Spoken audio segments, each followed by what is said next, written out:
गति 120 शब्द प्रति मिनट। स्टार्ट होगा 5 सेकेंड बाद।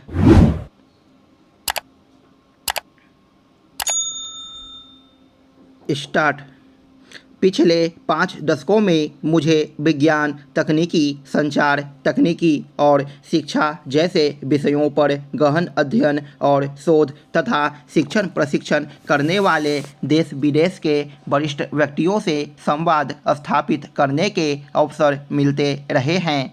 इस दौरान विदेश में मुझे कई ऐसे लोग मिले जिनमें से अधिकांश की भारत में विशेष रुचि रही। वे यहाँ की संस्कृति की जानकारी लेना चाहते थे। अधिकांश की गीता में रुचि देखी गई। संवाद परंपरा की समसामयिक उपयोगिता पर ही नहीं अपितु उसकी बढ़ती हुई वैश्विक आवश्यकता पर भी लोगों ने प्रश्न पूछे और अपने सकारात्मक विचार रखे। विभिन्न पंथों के लोगों के हजारों साल से साथ रह सकने और विविधता की व्यवहारिक स्वीकार्यता को सराहा गया और सभी की उसके संबंध में बढ़ती जिज्ञासा का भी अनुभव मैंने किया। अधिकांश अवसरों पर चर्चा के पश्चात विद्वानों ने प्राप्त जानकारी को सराहनीय माना। लगभग हर अवसर पर भारत में बिना किसी व्यवधान के स्वतंत्रता के पश्चात लोकतंत्र की स्थापना, उसका अपनी जड़ें जमा लेना और उसकी निरंतरता विदेश में लोगों को प्रभावित करती रही है। यह सब अकारण नहीं रहा। अटल बिहारी वाजपेयी सरकार का एक मत की पराजय के पश्चात सत्ता से अत्यंत शालीन ढंग से विदा हो जाना, ओडिशा के तत्कालीन मुख्यमंत्री गिरिधर गमांग के मतदान पर भी कोई आपत्ति न करना, उच्चतम न्यायालय तक न जाना, लोकतंत्र के प्रति अगाध आस्था और समर्पण का अद्भुत उदाहरण था। भारत के लोकतंत्र की इस अनोखी घटना के संबंध में विदेश में संभवतः भारत से अधिक रुचि ली गई। पाकिस्तान में तो शायद इसे सबसे बड़ा आश्चर्य माना गया। वहाँ के लोगों की अनेक जिज्ञासाओं का मैंने समाधान किया।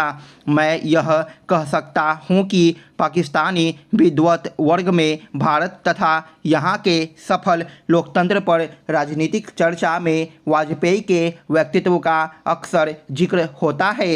यह जानकारी मुझे वहाँ के लोगों से ही मिली। वाजपेयी जब जनता सरकार में विदेश मंत्री बने थे तब पाकिस्तान में अनेक आशंकाएं उभरी थी, लेकिन कुछ ही महीनों में वे निर्मूल सिद्ध हुई। वाजपेयी वहाँ के लोगों के दिल में उतर गए। उस समय भी उन्होंने वही किया जिसकी पाकिस्तान में किसी को अपेक्षा नहीं थी। प्रधानमंत्री रहते हुए भी उन्होंने दोस्ती का हाथ पाकिस्तान की ओर बढ़ाया। लाहौर बस यात्रा के बाद कारगिल आक्रमण के विश्वासघात का बीज बोने वाले परवेज मुशर्रफ को 2002 में भारत में बुलाना और सम्मानपूर्ण तरह से चर्चा करना कोई बड़े दिल वाला भारतीय ही कर सकता था। उसी कड़ी में नरेंद्र मोदी का प्रधानमंत्री नवाज शरीफ के यहाँ एकाएक लाहौर चले जाना राजनीतिक समझ और भाईचारे का अभूतपूर्व उदाहरण ही माना जाएगा।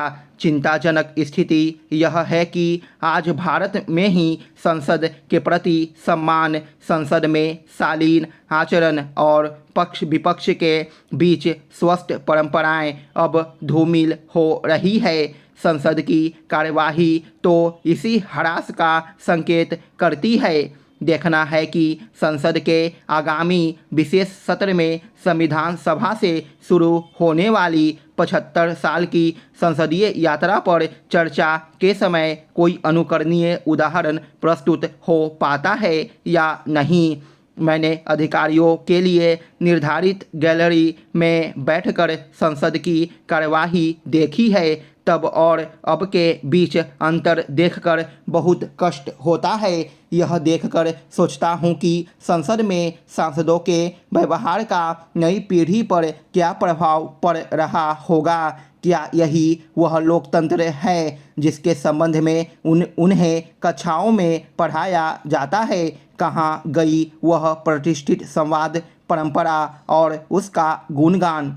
क्या देश के कानून बनाने वाले ऐसे होते हैं जो अध्यक्ष के आसन के समक्ष मेज पर चढ़कर उनके ऊपर कागज फाड़कर फेंकें? फिर उस युवा को गलत कैसे कहा जाएगा जो अपने कुलपति या प्राचार्य के कक्ष में घुसकर तोड़फोड़ करता है? आमजन को आश्चर्य तब होता है जब सदन में पीठासीन अधिकारी का निरंतर अपमान करने वाले सांसदों को निलंबित किया जाता है और इस निलंबन के विरोध में संसद परिसर में धरना दिया जाता है।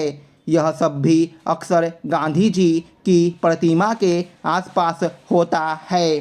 क्या बापू उनके अमर्यादित आचरण को सही ठहरा देते हैं? ऐसे अवसरों पर यह स्पष्ट हो जाता है कि या तो गांधी जी को समझना जरूरी नहीं माना गया या उस स्थान का दुरुपयोग करते समय भी उन्हें भुला दिया जाता है।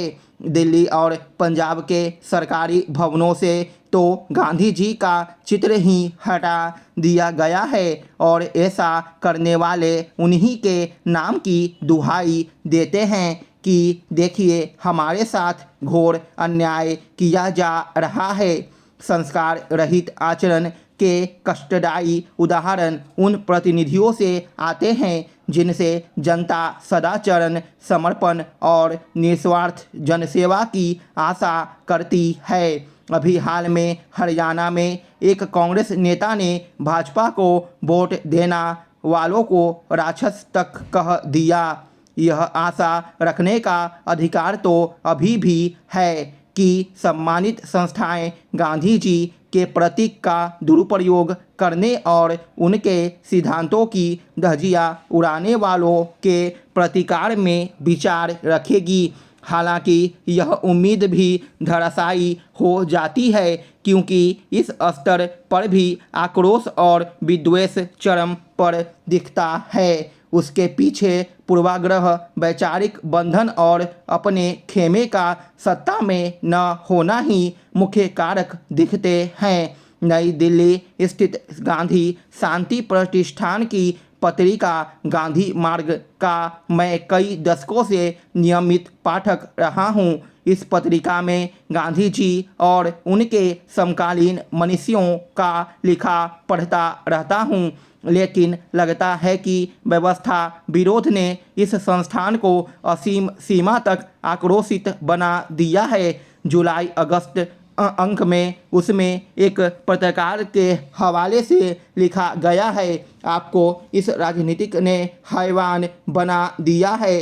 गोदी मीडिया ने अपने दशकों पाठकों को आदमखोर बना दिया है, जनता को भीड़ में बदल दिया है। क्या यह गांधी की भाषा है? मैं इस विचार से सहमत हूँ कि संस्थानों का तब पराभव होना आरंभ हो जाता है जब वे अपने से इतर विचार वालों के साथ चर्चा का कोई प्रयास नहीं करते और स्वयं तक सीमित हो जाते हैं। ऐसे लोगों और संस्थाओं का गांधी जी से कोई सरोकार नहीं हो सकता। स्टॉप।